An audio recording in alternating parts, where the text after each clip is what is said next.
It is with humility and gratitude that we stand here together to receive this award on behalf of the European Union. At a time of uncertainty, this day reminds people across Europe and the world of the Union's fundamental purpose to further the fraternity between European nations, now and in the future. It is our work today. It has been the work of generations before us, and it will be the work of generations after us. Here in Oslo, I want to pay homage to all the Europeans who dreamt of a continent at peace with itself, and to all those who day by day make this dream a reality. This award belongs to them.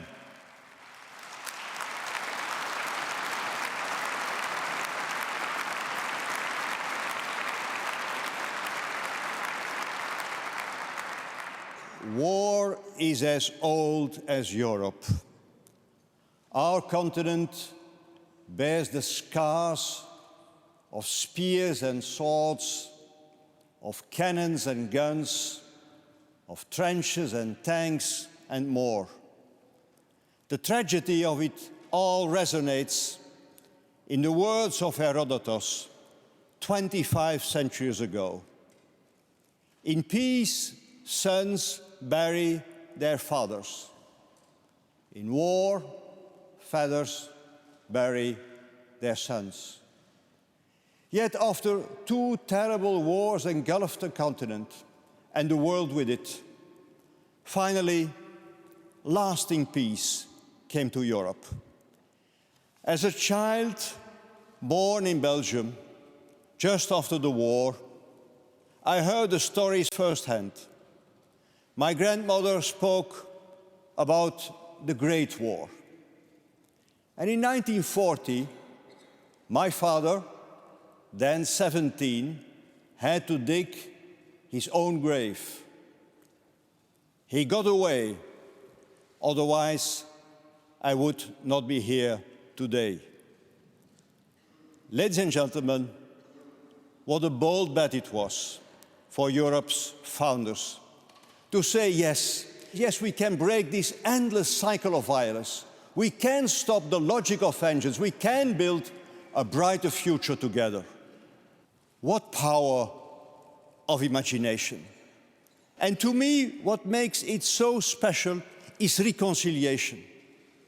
In politics, as in life, reconciliation is the most difficult thing.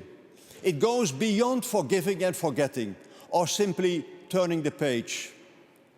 To think of what France and Germany had gone through and then take this step, signing a treaty of friendship. Each time I hear these words, Freundschaft, Amitié, I am moved. For people, Europe was a promise. Europe equaled hope. When Konrad Adenauer came to Paris to conclude the Coal and Steel Treaty in 1951, one evening he found a gift waiting at his hotel. It was a war medal, une croix de guerre, that had belonged to a French soldier.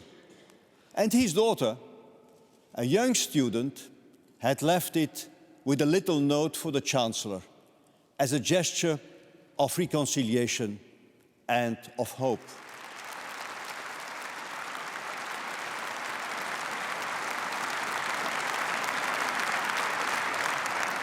I can see many other stirring images before me. Leaders of the 6 states assembled to open a new future in Rome, Città Eterna. Willy Brandt kneeling down in Warsaw. The dockers of Gdansk at the gates of their shipyard. Mitterrand and Kohl, hand in hand. 2 million people linking Tallinn to Riga to Vilnius in a human chain in 1989. And these moments healed Europe.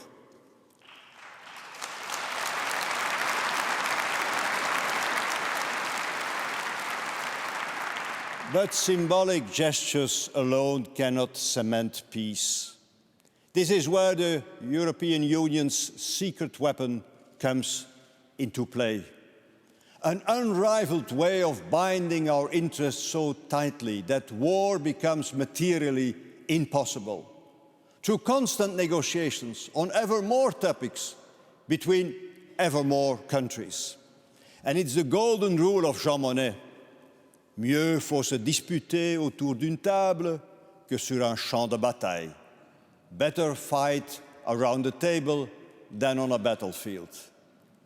If you had to explain it to Alfred Nobel, I would say not just a peace congress, a perpetual peace congress. Admittedly, some aspects can be puzzling, and not only to outsiders. Ministers from landlocked countries passionately discussing fish quota. Euro parliamentarians from Scandinavia debating the price of olive oil. The Union has perfected the art of compromise.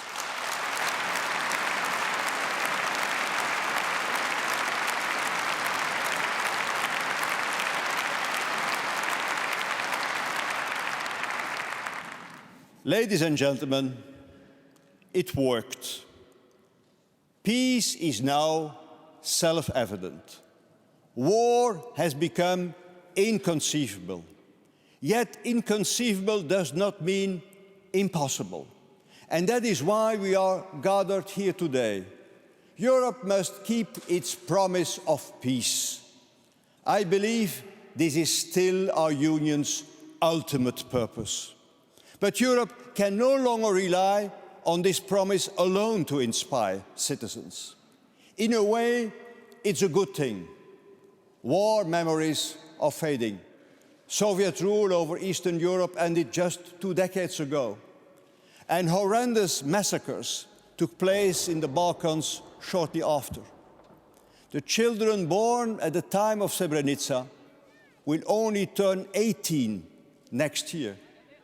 But they already have little brothers and sisters born after that war, the first real post-war generation of Europe. And this must remain so.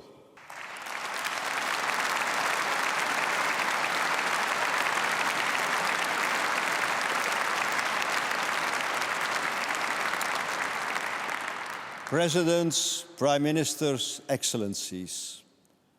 So, where there was war, there is no peace. But another historic task now lies ahead of us, keeping peace where there is peace. After all, history is not a novel, a book we can close after a happy ending. We remain fully responsible for what is yet to come. This couldn't be more clear than it is today, when we are hit by the worst economic crisis in 2 generations, causing great hardship among our people and putting the political bonds of our Union to the test. Parents struggling to make ends meet, workers recently laid off, students who fear that however hard they try, they won't get their first job. When they think about Europe, peace is not the first thing that comes to mind. When prosperity and employment, the bedrock of our societies, appear threatened, it is natural to see a hardening of hearts, the narrowing of interest, even the return of long-forgotten fault lines and stereotypes. For some, not only joint decisions, but the very fact of deciding jointly may come into doubt. Ladies and gentlemen, we answer with our deeds, confident we will succeed. We are working very hard to overcome the difficulties, to restore growth and jobs. There is, of course, sheer necessity, but there is more that guides us. The will to remain masters of our own destiny, a sense of togetherness, and in a way speaking to us from the centuries, the idea of Europa itself.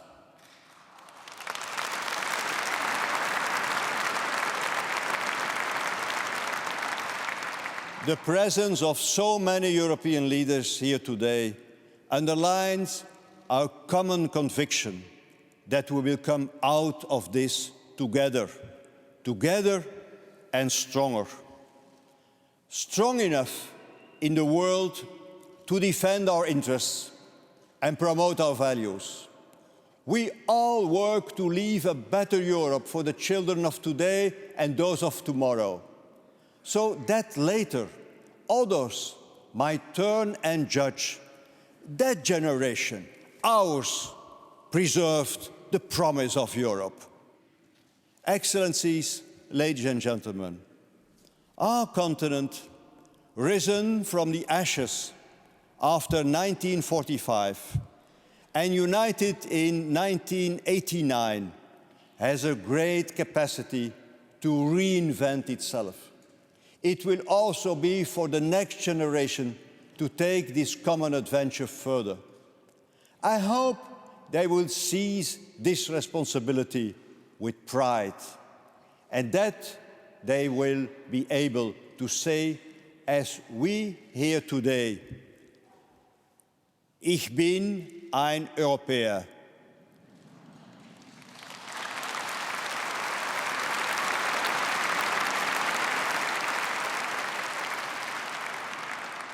Je suis fier d'être européen.